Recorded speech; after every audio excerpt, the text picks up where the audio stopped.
Hello and welcome to the March edition of Coffee with the Pastors. I'm Pastor Daniel here today with Pastor Dan and Pastor Beverly. We have our favorite beverages here with us today. We're so grateful to join you for a time to chat a little bit about what's going on in the life and ministry of Trinity Lutheran Church.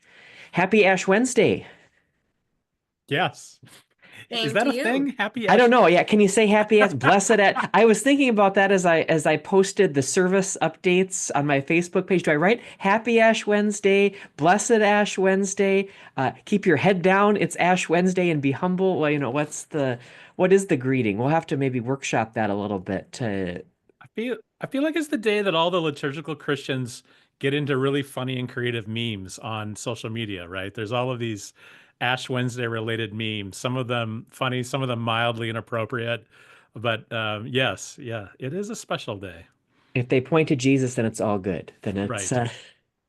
well, you may be wondering why are we saying happy or blessed or whatever Ash Wednesday on a Saturday, because that's when you may be watching this. But we are recording this a few days early, as we do for the other ones. Fun fact, they are not live on Saturday morning. I hope that doesn't burst anyone's bubble.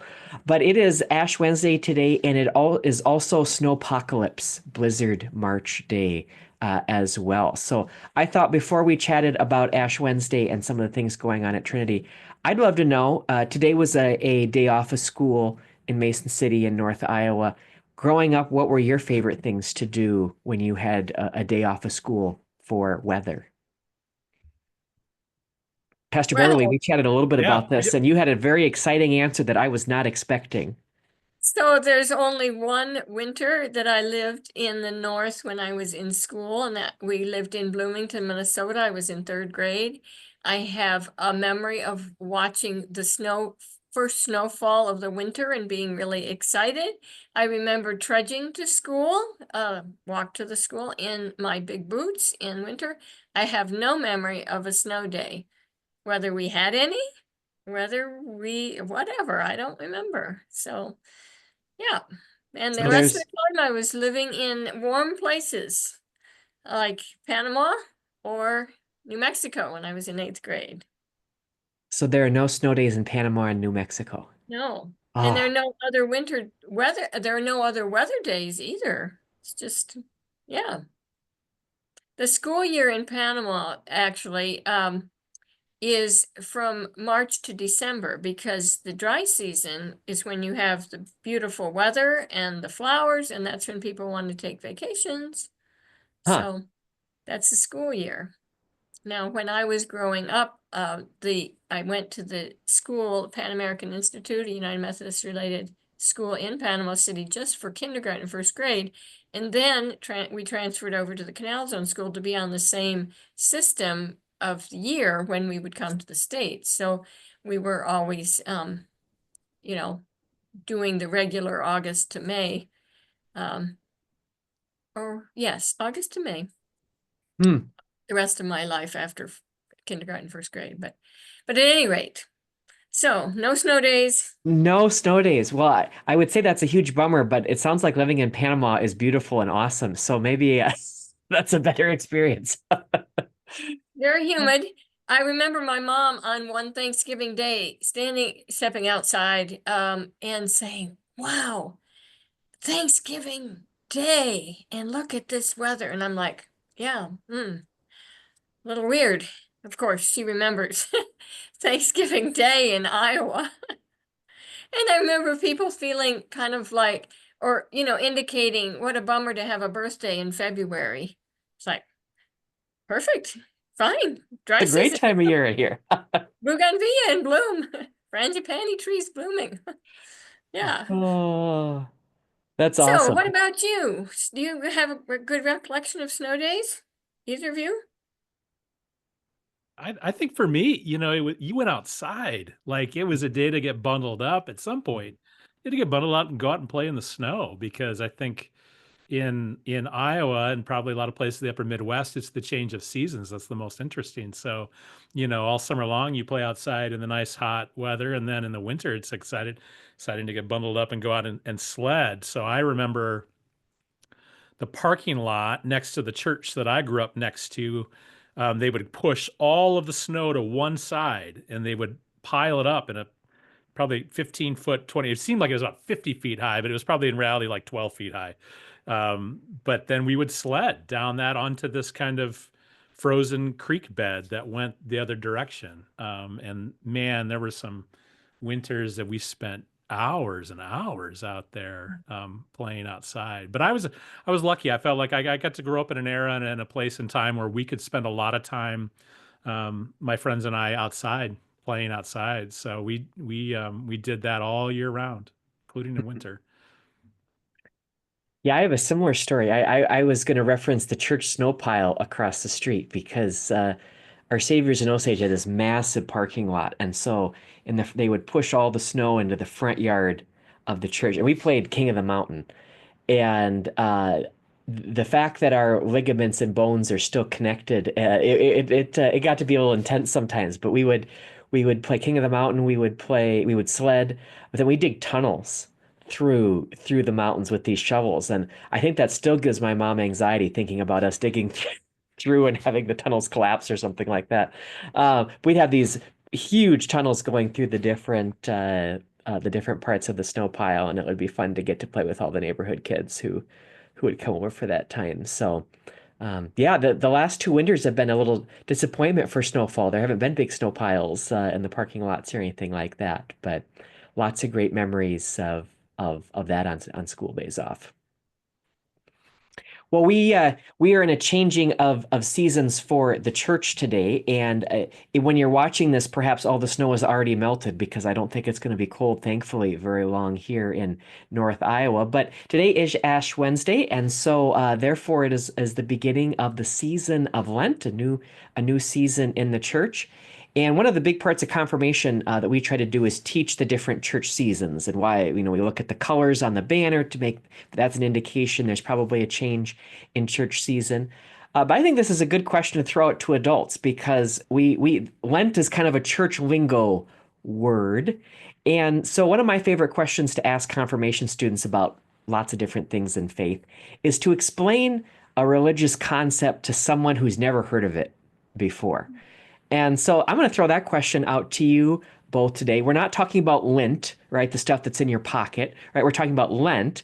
How would you describe the season of Lent to someone who has never, ever heard of it before? I would say a time of introspection and preparation as we journey through the scriptures with Jesus on his way to the cross. Now, just like I grew up without experience of snow days, I have no memory of Ash Wednesday. I do have a memory of Good Friday where I grew up, but I don't know if they were even doing that. The predominant religion in Panama is Catholicism, and I think the Protestant churches tried to not be Catholic. So I don't know that they even had. I even asked my sister, did she remember that at all? She doesn't remember any Ash Wednesday experience. So yeah, so starting in college is probably when I became more familiar with Lent. Awesome. Yeah, I love that description. I think that's fantastic. I think sometimes of images, one of the images of Lent is a journey. You're journeying kind of toward the cross and the empty tomb. Sometimes churches do that in more intentional ways by actually reading the stories.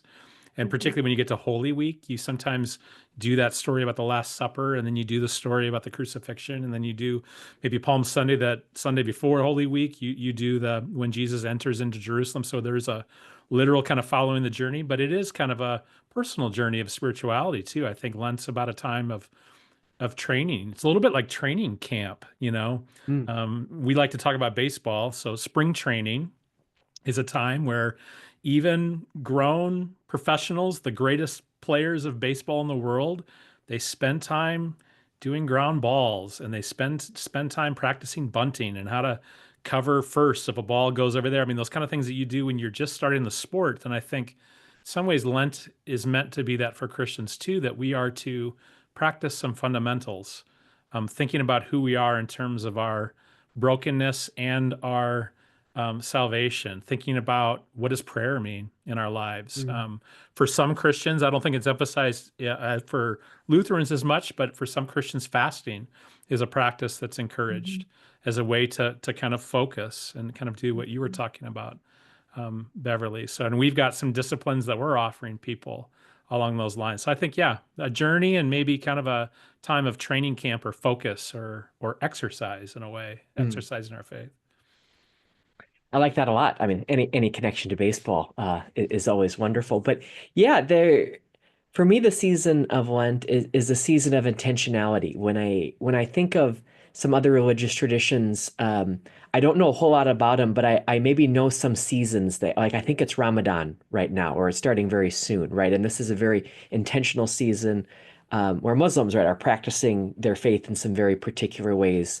Uh, for Christians, I think Lent is that season where we get to be more intentional, right? Where we say, this is a season where I want to dedicate more time to practicing my faith. And that can look like a lot of different things. I had a lot of Catholic friends who wouldn't eat meat on Fridays, or others who were adding different spiritual practices to their routine.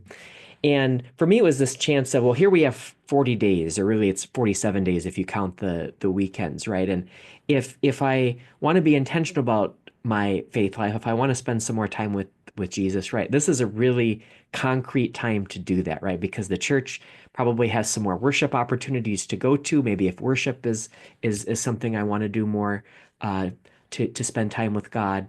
But also there is this sense of sacrifice, right? That it's not everything I'm doing in Lent isn't for my own enrichment, right? It's meant to, there might be some sacrificial aspect of it, but that in that sacrifice there is meaning and there is connection with God.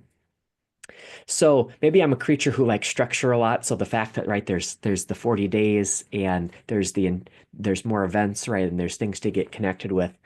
Uh, but if someone asked me what's Lent, I would say Lent's a chance for you to set some routines for your own spiritual life. And I like that image of training too, right? Yeah, I'd be curious for others. If you want to throw in the comments, how would you describe the season of Lent to someone? Maybe you've tried to explain it to your own family. Why do you go to church and more during this season, or why do you have ashes on your forehead? Right? I'd be curious. Type it in the comments. How would you explain Lent to someone who's never experienced it before? Another question I have for you is there a practice of the season of Lent, or something that you find meaningful about the season that you look forward to every year? And I'll go first this time to give you a second to think about that question, because I think that's a deeper question. But for me, it's the journey of Holy Week. It's the progression of the services from Palm Sunday to Maundy Thursday to Good Friday. If you do a vigil, right, you have the vigil and then into Easter. For two reasons. Number one, if you choose to go to all the services, it's a commitment, right? And it's saying, no, this is a week that's for committing to this journey, right? I'm going to give up my evenings this week to engage this story, to spend time with God. I've tried to encourage people in the past, if you don't go to church any other time of the year, go that week, right? Experience this story that is told this week, and the depths of the hymnody, the depths of the scripture during those weeks, the story of salvation that's revealed, right? There's no fluff, right? This is what's central. I find that to be so powerful, and having had the privilege of experiencing that in so many different kinds of faith communities, every faith community does a little bit differently. I think that brings so much enrichment to the story.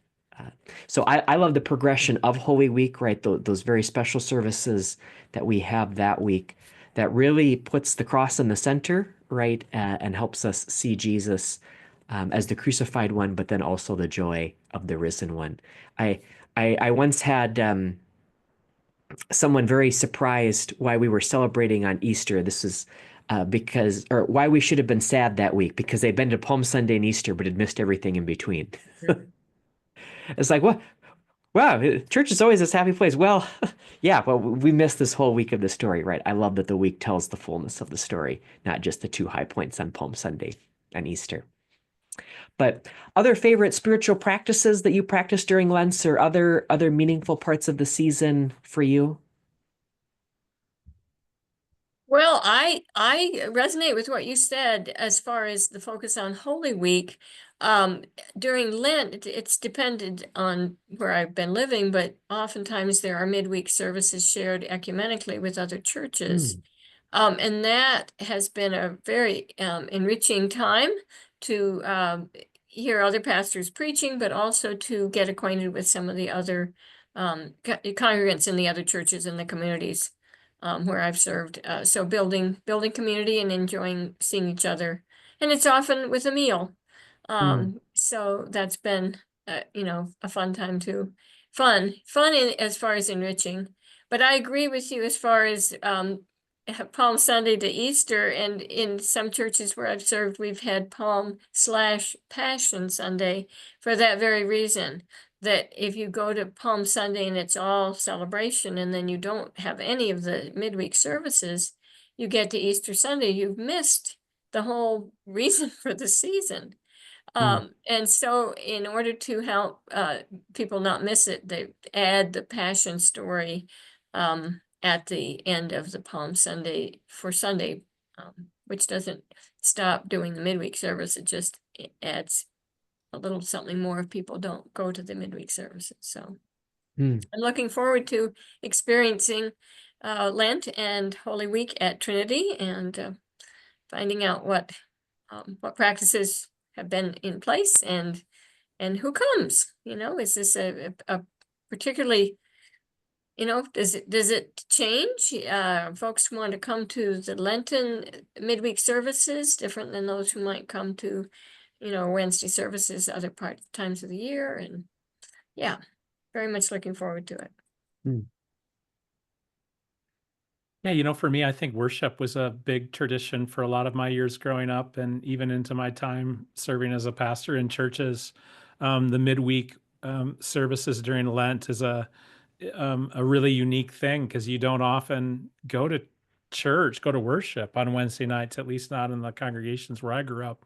And there was an aspect too in the churches that I grew up in, that it was a time that you got together with your neighbors that you didn't normally worship with, people from other churches. And Mhm. I have a lot of memories growing up of the pastors of a lot of those congregations. There'd be 6 or 8 of them. And we did this some of my first call churches too, and you would rotate around. Every pastor would have a Mm. sermon or a drama that they would do, and they would rotate around. And so you'd get to like experience other clergy that you maybe knew of, but you never really got to hear them talk or get to see them up front because you were always in your own place. And so those rotating Lenten series were something that I think went on through almost all my years.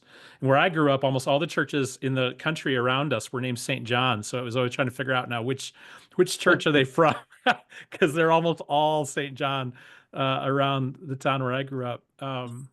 But then, yeah, even into my first call, those meals coming together on Wednesday nights, and then often the services being very different from what you do on a Sunday, Mhm. either because there'd be drama or it'd be a very different kind of liturgy, and the hymns of Lent, um, "O Sacred Head Now Wounded," and Mhm. "Were You There?" Some of those hymns are very powerful memories for me. I would just say, I think here at Trinity, one of my favorite traditions in my time here has been the Easter Food Box Project. That's been going on much longer than I have been here, but I think it's a wonderful activity that we, during this season of the year, a time when a lot of folks don't think maybe as much about food assistance. I feel like sometimes we think more about that in the fall and at Christmas, the holiday time.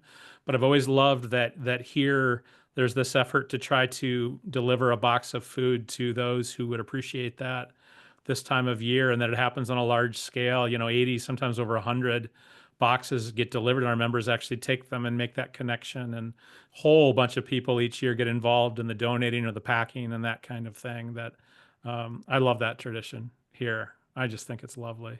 So even though we do it on Palm Sunday weekend, so they have it in time, hopefully for Easter. I think that's the thinking around it. So. Awesome. Well, lots of different expressions of Lent, lots of different practices of Lent, all with the common goal of connecting us to Christ's story and through worship, through prayer, through spiritual discipline. Well, we have a lot coming in this season of Lent to encourage that here at Trinity, right? Lots of opportunities to dig into faith, both at a personal level and also at a community and worship level. So I thought maybe we could chat a little bit about some of the opportunities that Trinity is providing, both service opportunities and also worship opportunities and faith discipline opportunities that are coming up in these next 6 weeks. So we could kick it off with our midweek worship services because we do indeed have worship services on Wednesday evening. They're going to be at 6 o'clock. And maybe Pastor 6:30. Dan, you could share a little bit about what are those services going to be like if someone's wondering or a little hesitant to come. I don't know what this is. What can they expect as they come on a Wednesday night?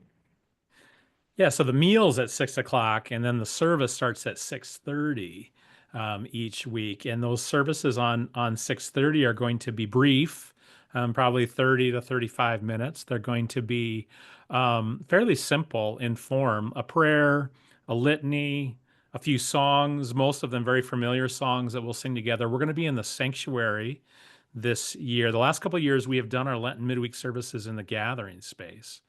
But this year we're going to be up in the sanctuary again, doing those up there. But then uh, the really cool thing I think for the series this year is that we're going to have um, members of, or not, we're going to have participants of the congregation, someone who's a part of our community of faith, get up each week and share on the theme for the previous weekend. So it'll be kind of like a second take on whatever the theme and the main gospel reading was for that previous Saturday and Sunday. And I am just really excited by the folks that are going to be speaking each week. They will not be long. They're going to be pretty brief in their reflections, but kind of tell a story and just relate it to whatever the passage was that we've been thinking about that week. So I think that's going to be really cool, and it's going to be something that people are going to want to come and hear each week as we move through Lent. Awesome. So shorter worship service, not a full hour, 40 minutes, somewhere in that realm, with some different friends of Trinity being able to share as part of those worship services. Awesome. And that will go up until Holy Week. And then Holy Week will have services on Maundy, Thursday, and Good Friday. Is that right? That's right. Monday, Thursday, Good Friday, Holy Saturday, and Sunday, we'll have services 4 days in a row there at the end of Holy Week. So the Monday, Thursday service is going to be primarily First Communion, celebrating First Communion, but also remembering the story of the Last Supper and how Jesus gathered his disciples right before he was betrayed and arrested. And that command at that meal to not only remember him in this meal that we call Holy Communion, but also to love our neighbors, right?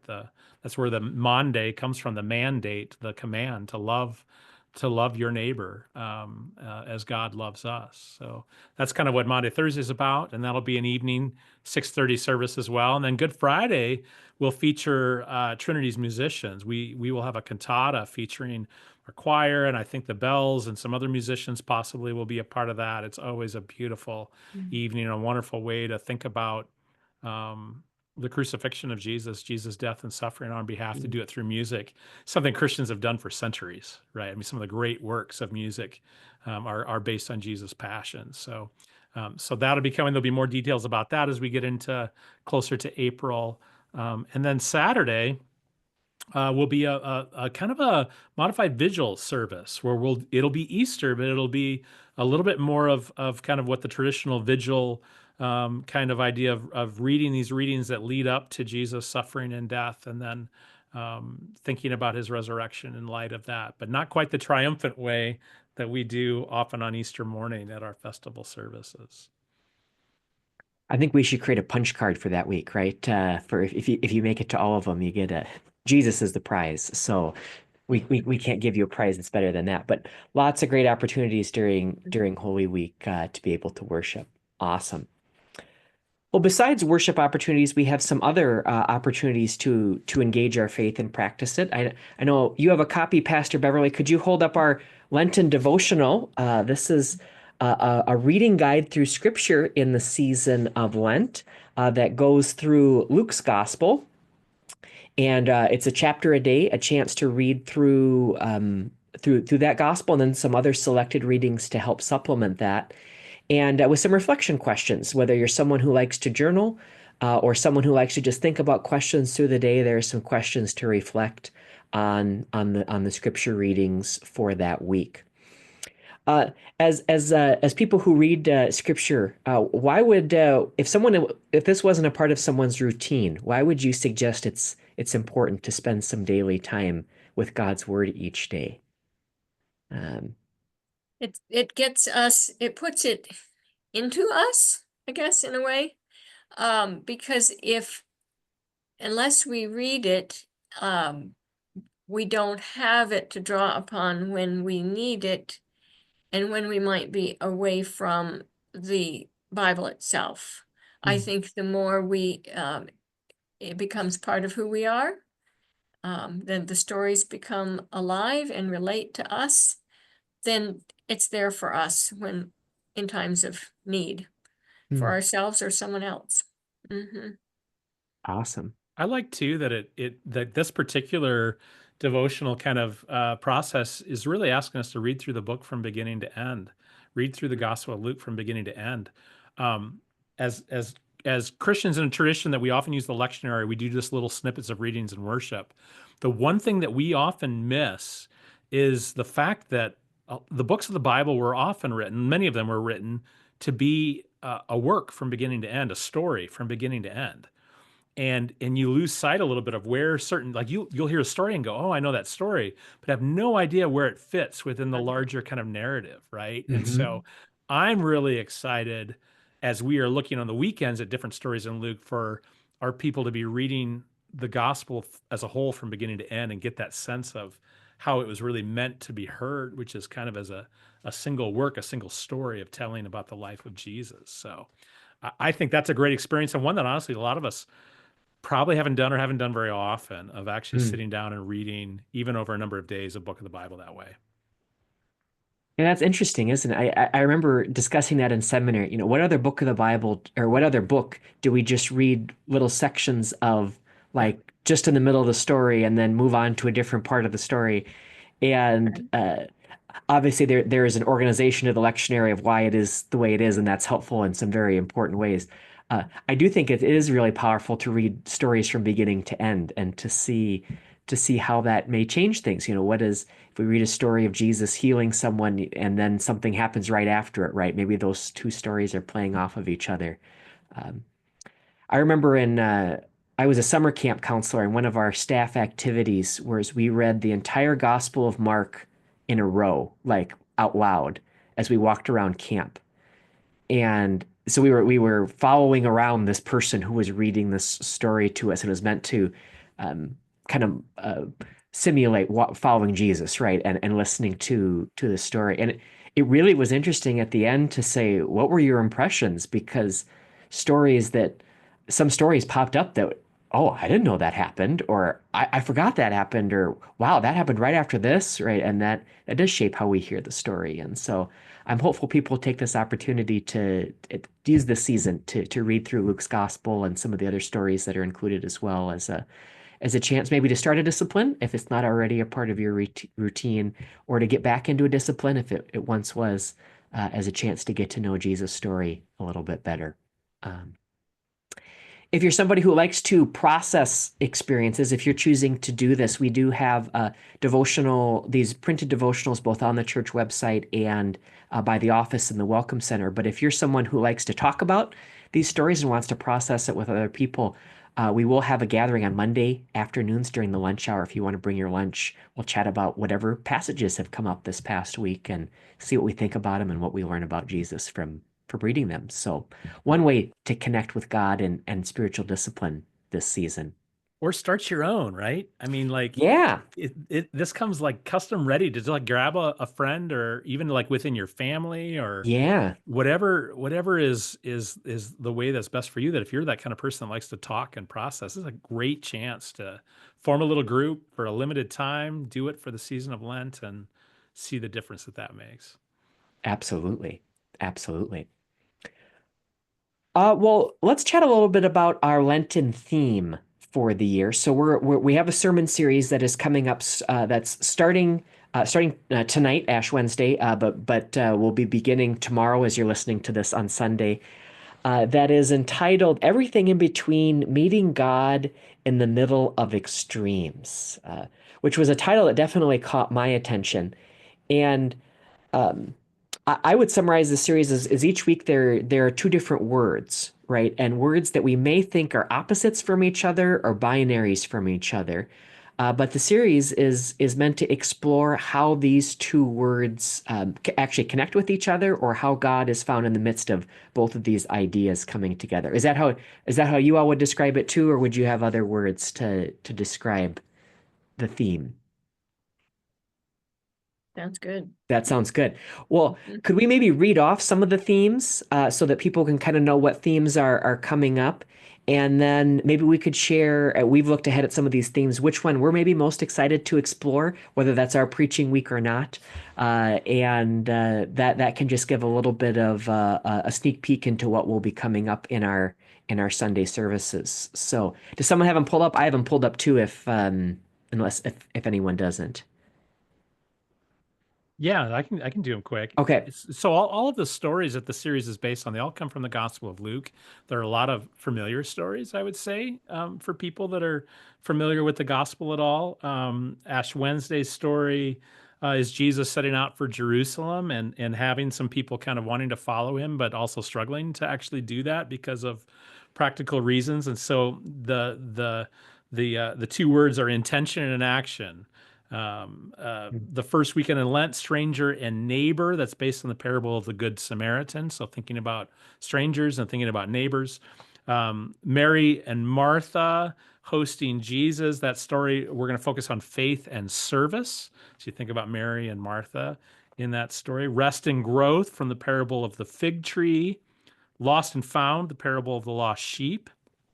Righteousness and mercy, which is the story of Zacchaeus, which is really a story about kind of like somebody who maybe isn't considered all that righteous being named righteous because of God's mercy, right? Shouting and silence, Jesus entering Jerusalem on Palm Sunday. Power and humility, acceptance and resistance, grief and hope. That's the Easter one, grief and hope, which is an incredible dichotomy to think about on Easter. So those are some of the themes in the series each week. And yeah, I think your description is really apt of like, sometimes we live in a world where we very much think things are either or, and yet a lot of times the truth is found somewhere in the middle. Mm. And maybe particularly God is often present somewhere in the middle between the two, where they're both true in some ways, but maybe there's also some more nuance than just one or the other. Absolutely. So is there one week that you're especially excited to explore or curious what's going to come up as we explore the theme? Well, I think I'm going to be fascinated to hear how rest and growth are explored, because that really is often a polarization. You know, to my grandmother, lazy was a four-letter word. Mm. It is a four-letter word, right? But I mean, that was like the worst thing you could be, would be lazy. And yet, my mom was always pushing more rest, because she was afraid I'd get sick. So rest. And so where's the balance? I've lived many years where I really was not balanced at all. It was workaholic lifestyle in the parish. And so yeah, rest and growth. How do we claim the rest and value that at the same time as seeking to continue growth? So Mm. I'm not preaching that weekend, so I'm looking forward to what you folks have to say, one of you. We'll find out. Well, mine is also one that I'm not preaching on, and that's the parable of the lost sheep weekend, the lost and found. When I've preached on that text a number of times, I have been accused at times of being a little anti-sheep, a little rough on the sheep in those sermons in the past, because it always seemed to me that the sheep are a little bit foolish. But I know that Beverly, you're preaching on that, and that's fantastic because you are far more an expert on sheep than I am. So I'll be interested to hear your take on being lost and found and how that relates to that parable. Awesome. Yeah, I too am in that category where I've always thought is sheep is not the most intelligent creature. So I'm excited to, but that's an internet like, right, an internet thing like. So I'm excited for you to hear your story.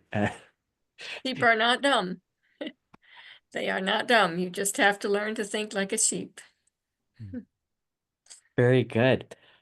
Yeah, I think yeah, I struggled to pick one because there's so many that I'm interested in. I think the one I'm going to pick for this one is righteousness and mercy. And maybe that's because in my own faith life, as I try to conceive of who God is, those seem to be two things that can really rub against each other, right? At what point is God merciful? At what point is God just and righteous?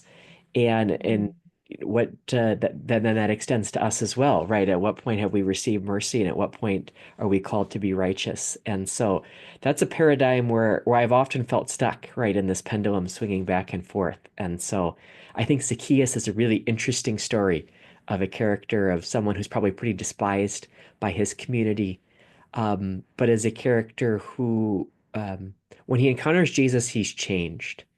And maybe it's my own cynicism sometimes, but I wonder, do people change? Right? Do I change? Right? And to see Jesus or to see Zacchaeus encounter Jesus and to be changed by that encounter is a story that brings me hope, right? Both that God's righteousness and God's mercy might be known in the world. So be excited. Truth be told, I don't know who's preaching that week, so we'll find out. I haven't looked that far ahead yet, so we'll find out who's got that week. But lots of great themes. Hopefully, one or many of these speak to you and your faith journey as we together, right, seek to know Jesus better and to grow in our faith this season. I'd like to mention another opportunity that isn't specifically Lenten, but it's happening during Lent. And that is on Sunday, the 16th at 1:30, we're having a healing service just to set aside worship time for healing, for anointing of oil and laying on of hands for anyone who's interested in coming. This will be different than our rite of healing that we have on the fifth Sunday weekend, which actually will be the Lost and Found weekend. Interestingly enough, the end of March. The difference is it will not be as many people there, and we'll have more because it will be just a set aside service for worship of and healing. There will be more opportunity for time to spend if a person wants to share what need they brought for themselves or someone else. If not, that's fine, but it will allow for a little more time. So we're trying this, we're opening it to the public, and would love to have you come Sunday the 16th at 1:30. And then, of course, on the fifth weekend, the rite of healing will be a part of those two services, Saturday and the three services, Saturday night to Sunday morning. So another Wonderful. opportunity to grow closer to God, right? To receive Absolutely. What God better has season for to us. do it than the season of Mhm. Lent? Yeah. Well, these are just a few things that are going on at Trinity in this season. We encourage you to stay connected to all the forms of communication to find out what's going on each week. But we are grateful that together we can make this journey of Lent together. We are grateful that as a community of faith we can gather together around our faith, that we can gather around the cross, and that we can gather around that good news of Easter morning. So, Lenten blessings to you today. That's all the time we have for now, but we'll look forward to connecting with you next time. And until then, may God's mercy richly bless you. We'll see you next time. Bye bye.